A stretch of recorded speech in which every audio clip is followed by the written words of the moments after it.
On today's live daily news, thunderstorms dropped a couple of inches of rain on San Angelo last night. A popular fast food restaurant has temporarily closed, and a high school football superstar from this area has been found guilty for his role in the January 6th riots. All this and more. I'm Yantis Green, and this is Live.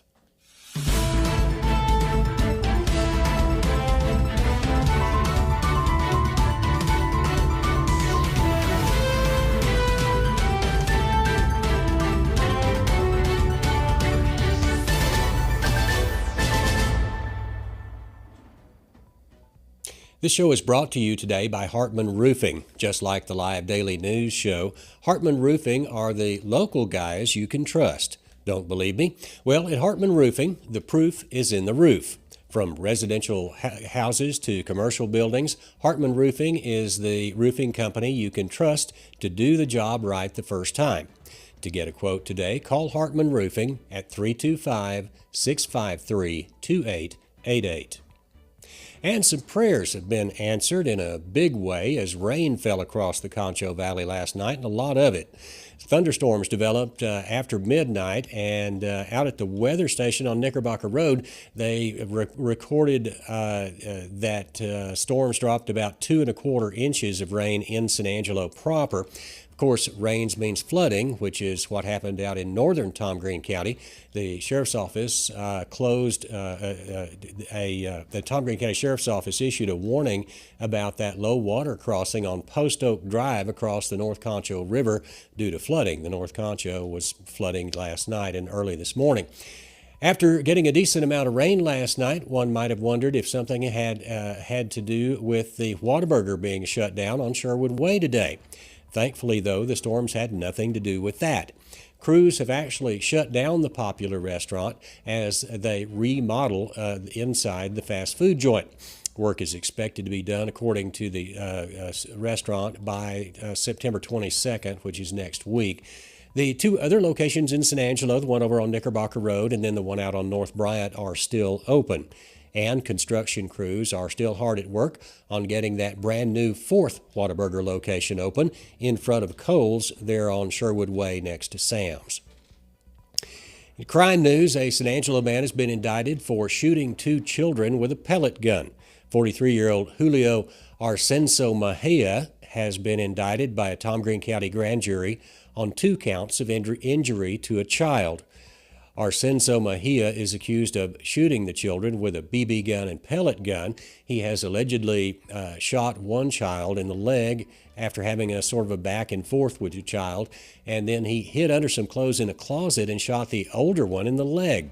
The younger of the 2 children was shot in the hip after Arsenso Mejia said he tried to shoot the couch. Arsenso Mejia was arrested on June 30th of this year and is currently an inmate in the Tom Green County Jail, being held on $75,000 bond. Also from the eastern Concho Valley, former Richland Springs high school football star standout Tyler Etheridge has been found guilty on 2 felonies and 4 misdemeanors for his role in the January 6 riots in Washington, D.C. That's according to information on his Facebook page. The Department of Justice said Etheridge was among rioters illegally on the Capitol grounds. He helped remove fencing erected on the northwest approach to the Capitol. The DOJ has also said that Etheridge climbed media scaffolding and exhorted the crowd to keep fighting.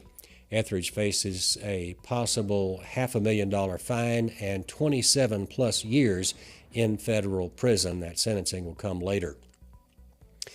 On to weather, it looks like much of the same as last night is headed toward San Angelo just about every day this week and into the weekend, into even next week. There is an 80% chance of some thunderstorms developing tonight, where between ½ an inch and another inch of rain is expected. And, of course, that combined with the already saturated ground could cause some flash flooding, so be aware of that overnight tonight. Now, tomorrow, that 80% chance continues into tomorrow night. Then it'll drop down to about a 70% chance. Thursday, there's a 60% chance of rain during the day. And then Friday, we're back up to a 70% chance of rain. Expect cloudy skies throughout the week, thunderstorms all week, and high temperatures only in the mid-80s to lower 90s. and then the low to mid to upper 60s will be the low temperatures overnight. So prepare, as it looks like it's going to be a wet week and weekend ahead. And it might be tough out there weather-wise, but that Cover 1 crew is going to be back at work, as Ryan Chadwick will be out on those rain-slicked roads as the Central Bobcats take on the Belton Tigers this week. Before we get to Chadwick, though, here's a quick message from the Bass Bunch. Save big on our great selection of trucks during our demo sale at Jim Bass Ford. Like the Ford F-150. With an available 360-degree camera package that helps you spot obstacles. And with Sync 4 technology, designed to listen and respond. And we're here to keep your F-150 at peak performance with expert service after the sale. It's time to drive a Ford F-150 XLT and get $11,000 in total savings. For this great offer, visit Jim Bass Ford today. The Central Bobcats lost an offensive thriller to Abilene Cooper in San Angelo last Friday. At 53-45, the Cats stayed within striking distance the entire game, but did not manage to convert a final fourth down near the goal line late in the fourth quarter. Bobcats head coach Kevin Crane held his weekly press conference at San Angelo Stadium on Monday afternoon and talked about the message to his players after such a close loss. Let's take a look. Yeah, it's just, just kind of the same thing as it always is, but, you're just trying to get better. You're trying to improve. You're trying to take another step, and that's constantly what we're trying to preach. It's just, hey, let's keep getting better. We showed up Saturday, we watched the film, we try to be critical of ourselves on the film and see what our mistakes were, see what we can improve on, and then this week it's up to us to go do it, and like I said, I thought we had a good practice this morning. It rained on us a little bit, which was kind of unusual, but I thought our kids handled it well, I really did. And so that was good to see because, typically we end up playing a game in the rain before the season's over. And so that was good. But, it's just constant improvement, steady improvement. We got to go out this week and try to be better. And, alignment, got to get lined up right. We got to be more sure in the tackling category. We got to make some open field tackles, and we missed a few. And against that running back last week, he really made us pay. So we got to get lined up, we got to communicate, we got to tackle, and we got to do all those things, and it's got to be better this week. So that's been the message defensively. Offensively, it wasn't perfect by any means either. So offensively, we got to continue to build on what we've done, but did a good job of coming in this weekend, watching the film, and hey, let's get better from the film. So the message is pretty steady, pretty standard each week. There's no magic pill, there's no magic formula. It's just kind of old-fashioned hard work, and so you got to show up and punch the clock and keep getting better, and that's just kind of what we're doing, kind of what we're preaching, and so hopefully this week we'll see some improvements.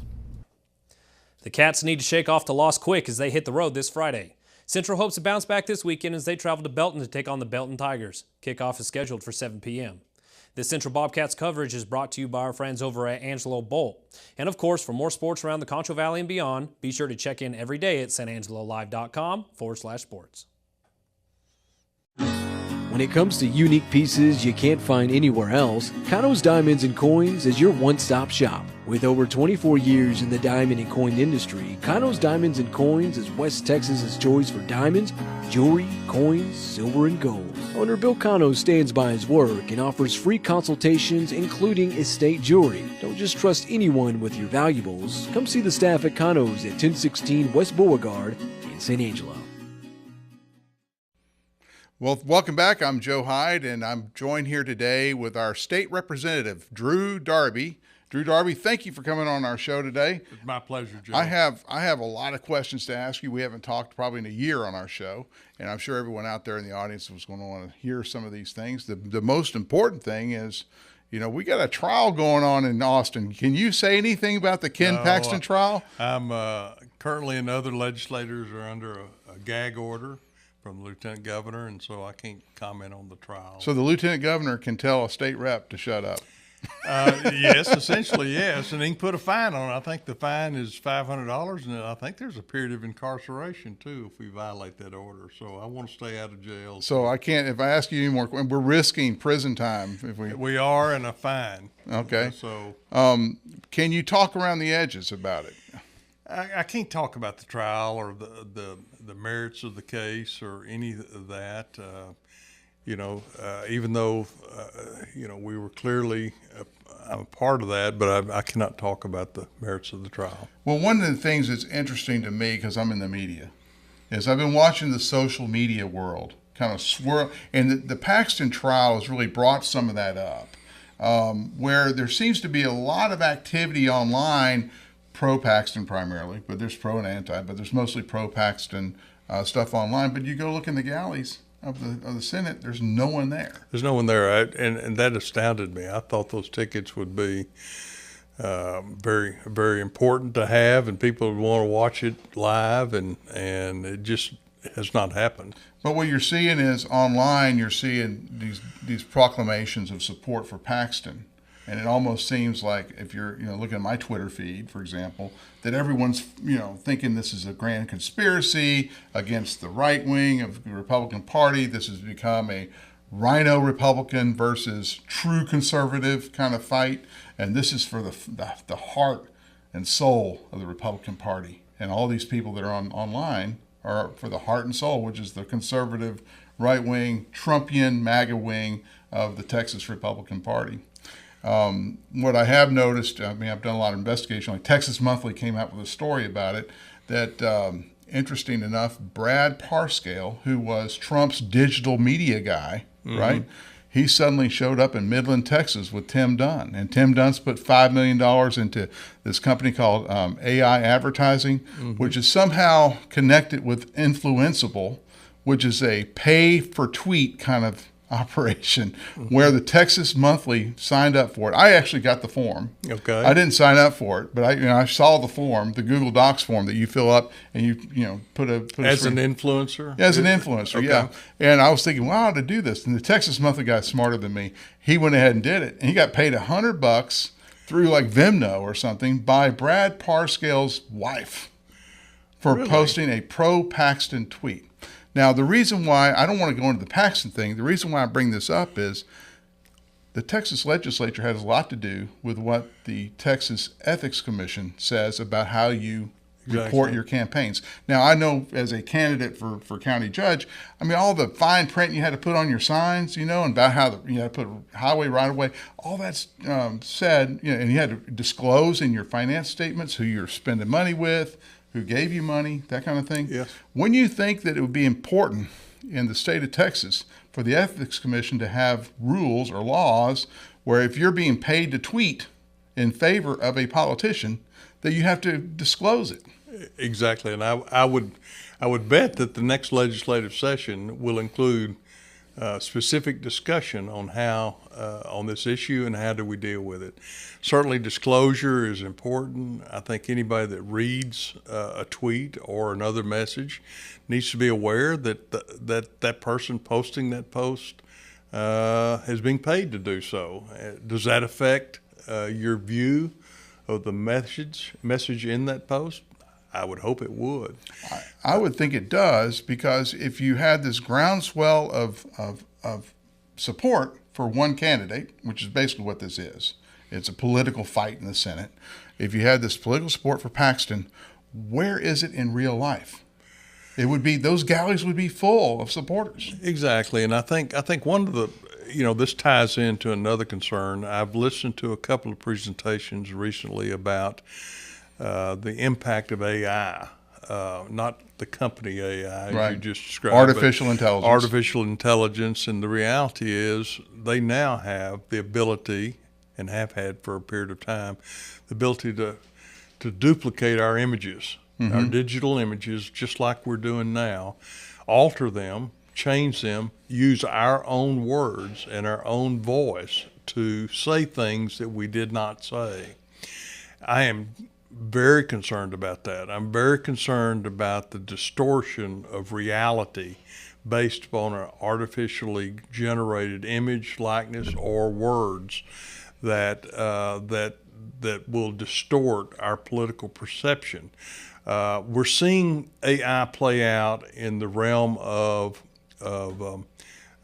fraud, especially elderly fraud. There are several instances where, for example, a granddaughter called a grandmother and said, "Grandmother, I am in trouble. I've just been stopped. They're telling me that I've got to pay $600 or they're going to put me in jail. Would you please send $600 and we'll have a messenger pick that up at the door?" And it's happened. There are tens of millions, billions of dollars, if you will, in fraud being generated today over use of artificial intelligence to distort name, image, likeness, and our words in order to achieve a goal. And if we can't have a fundamental understanding of what's reality and what's truth, then I think we have lost our way. And so I fully anticipate a very meaningful and robust discussion in the legislature when we meet next in 2025 over artificial intelligence, the impact that has on our not only our lives, but certainly our political messaging. There should be and must be, in my opinion, a disclaimer on that video that AI was used in the production of this either campaign ad or other ad. Likewise, I think that if we have paid influencers, as you've said, that are engaged in trying to move the needle or move public opinion, I think the public ought to be aware of that. And I think do you think the state has a role in regulating that and forcing absolutely, people to absolutely. I think this is not about free speech. Certainly, what you're discussing is not free speech. Right. It is paid speech, right, and it is paid for a political purpose, and that ought to have ramifications in the ethical world of politics and government. So right now, in the Texas statutes, there is nothing in there that lists AI fraud as anything. I'm not aware of any. Yeah. And I see this as a huge exposure that the public has in trying to.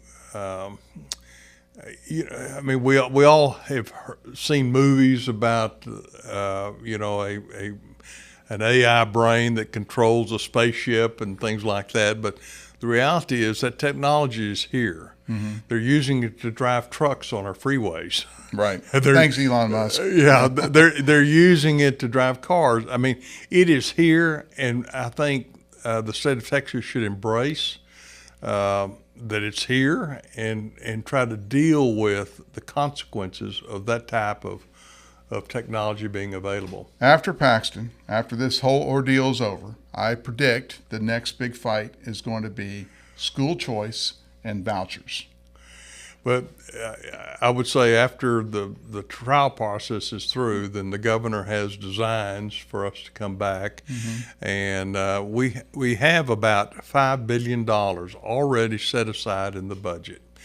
The House had a plan to spend it on teacher pay raises and school safety issues. Okay, let's stop right there for a second. I just want to kind of frame this. The school voucher is going to become this rhino Republican versus true dyed-in-the-wool conservative Republican. That's where the heart and soul is going to be fought on this. And there's a lot of disregard of the fact that there's also a rural versus urban divide in Texas politics too that transcends left-right. Absolutely. And so you, because you're a rural representative, get kind of sucked into this rhino wing. They say, well, you're a rhino on this, so meaning Republican in name only kind of stuff, which is a smear, I think. But I think it is blasphemy to say that I am not a Republican. I helped participate in the first organized Republican primary in this county in 1978. I was part of the election process in 1978. So now, and to put that in perspective, a Democrat had been a representative of this area since the Reconstruction. Yes. absolutely. Democrats had controlled this state. Democrats had built this state through our schools, our bridges, our roads, our interstate system. But there had not been a Republican primary held in Tom Marine County prior to 1978. Wow. Even though Republicans in other parts of the state held toeholds, there had not been an election, a primary election, held in Tom Marine County. And then within day. 10 years, you had Clayton Williams running against Ann Richards, and Clayton Williams had a good chance of winning until he messed up. Absolutely, absolutely. So, and Rick Perry switched from Democrat to Republican about that time. Yes. So the thing where you're talking about that started at 78, it took about 15 years, and the state pretty much swung Republican. Well, I like to think that regardless of R's and D's, I think I would hope that the Republican Party or any party would be about helping the quality of life of Texans. It ought to be about, and I say this many times, it ought to be about good water, it ought to be about good schools, it ought to be about good roads, and it ought to be about good jobs. Those are the issues that government is designed to implement, maintain, and enhance as we have a growing state. And so growing up, clearly there were Democrats who focused on those issues, and they were in the majority, and we got those issues done. I think today there are Republicans that continue to be focused on those issues, and we're still getting things done. I don't care about labels. I care about getting things done, and so I truly believe that and I recognize there is an ongoing debate within the Republican Party and within the Democratic Party in order to try to purify, if you will, dissenting voices that they perceive should not exist. I long for the days of civility. I think civility we've lost sight of that in government and in politics. Okay, so I want to try to frame this school voucher / school choice in a way that we can talk about the rural versus urban and the conservative versus liberal. Okay? Let's say I'm an urban parent and I live in an older school district in Harris County, let's say Spring Branch, and I'm not happy with the schools that my kids are going to have to move into, but the interest rates are now almost approaching 9%. I can't move. I'm stuck. I don't really have enough money to afford sending my kids to a private school. I would like to know why the legislature won't give me a voucher and let me choose where to send my child. The reality is you have choice. You have choice on where your kids can go. You have a choice of either public schools, or you have a choice of a public charter school, or you have a private or parochial school. Or but I can't afford a private school. So we're talking to the middle to lower income guys. So the answer is we've got to fix our public school. And I think you're seeing that in Houston right now with the TEA taking over the public school system in Houston. This is an attempt by the state to give those parents worth for the kids to receive a quality education. I hate that we had to go to that, but I recognize and applaud the TEA being willing to go into that school district, take it over, replace the board of trustees, and make some very painful decisions. They fired superintendents, they have fired principals. They are trying to make a difference to the parents in those schools. But clearly taking public dollars and diverting those to private or parochial schools without any accountability, without any open enrollment policy. Just because you have a voucher does not mean that there would be an option that would take that child. Now, the proponents of vouchers will say that there's already some governing controls inside the existing legislation. For example, if your child is already in a private school, now you're not eligible for the voucher next year. Correct. So, all of this, in my opinion, is simply window dressing. They want their toehold in the legislation, in statute that has this program available. Then it's simply a matter of adding to that program at some point in the future with money. Once you have the statutory framework that enables this type of public dollars to flow to private or parochial schools, then that all you need is more money. I prefer to try to fund our public schools in a manner in which they deserve. There are studies that are currently existing that say we're somewhere between $22 and $25 billion underfunded for our public schools. Well, where are we going to get $25 billion more dollars? We can't. No. We can't. Okay. And so what we're trying to do is incrementally add to that. That's why we have $5 billion in the state's budget in order to more properly fund that. I prefer to do it through the basic allotment, which has not changed significantly in a number of years. Explain to the Basic audience what allotment that is a number, if you will, is a dollar figure that goes to each school for the students enrolled in that school So it's and per attending. student? Yes, and it's per student, and so that's around $6,150 or $60 right now. And so what one methodology of funding would be to take that $5 billion and simply increase the basic allotment from $6,160 to around $6,700, which would, a rising tide floats all ships, and schools can go ahead and give their teachers pay raises that they want or implement school safety policies, any policy that they deem necessary for funding their students. So that money would go into and we're going to get technical here, they'll go in the M&O side of school districts. Correct. The maintenance and operations. Yeah, but it allows locally elected school boards to make those decisions locally on how best to use those funds. And I think that's the best policy. We are somewhere, I believe, around $4 billion short on funding special education.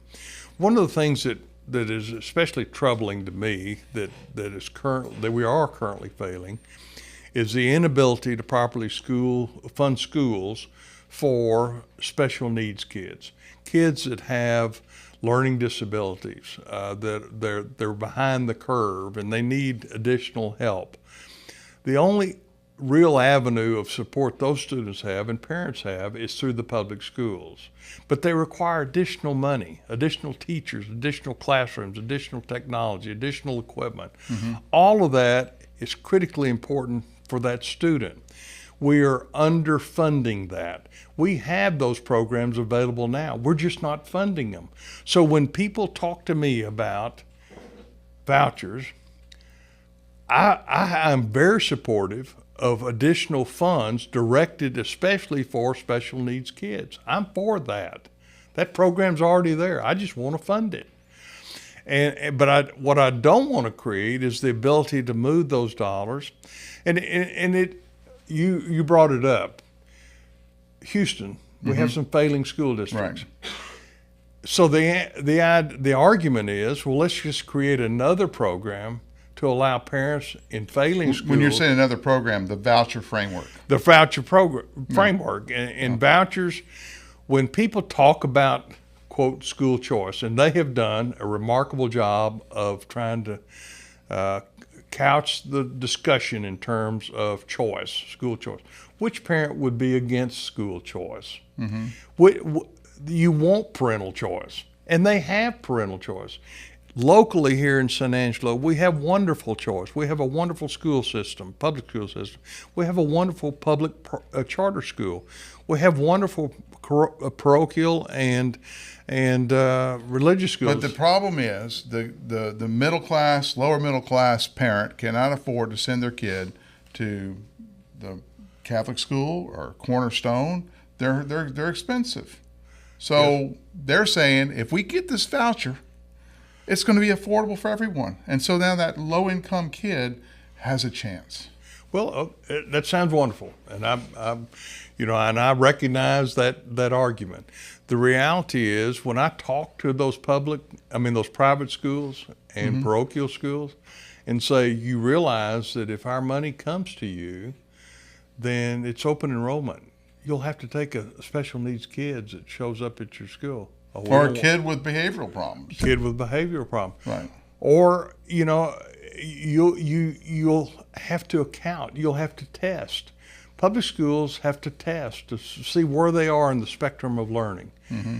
If you get public dollars, you're going to have to test. Oh, we don't want that. You know, they want the money, but they don't want the obligations that come with public dollars and public school dollars. And that's the debate about. Whenever I talk to folks that are advocating this, who may own a school or attend a school like that, I said, if you get these dollars, you understand there will be accountability. Your kids will have to test. And test may not exactly the test that public schools are tested with, but you're going to have to test. And you're going to have to be able to take any student that applies, you're going to have to be able to take them. Right. And so that's kind of the debate. But I'm of the position that let's just fund public schools. And again, the $25 billion, it's unattainable right now. But when you And look, the $25 billion is what we talked about earlier. That's how much you estimate the entire Texas public school system needs from the state government, from the Texas legislature, order to fix everything. well, I don't know. To cause more problems, but to fully fund. Well, to fully fund, Yeah. and clearly to adjust. You know, our current basic allotment is 14% behind because of inflation in just the last 2 years. We're talking about 2 years worth of inflation, 14%. Right. That has not been funded. So our schools, SAISD, WAL, all these school districts are having to live in the reality that they're getting less real dollars to educate their kids than they did in 2019. That's unacceptable. And so let's focus in on making that right. Let's give them the resources that they need to educate our kids, which I think is the primary responsibility of government. And that's it today for the news, weather, and sports for the Live Daily News Show. Again, it's going to be a wet one. Look out for some flash flooding. We'll stay on top of the weather for you. For the team here at San Angelo Live, I'm Yantis Green.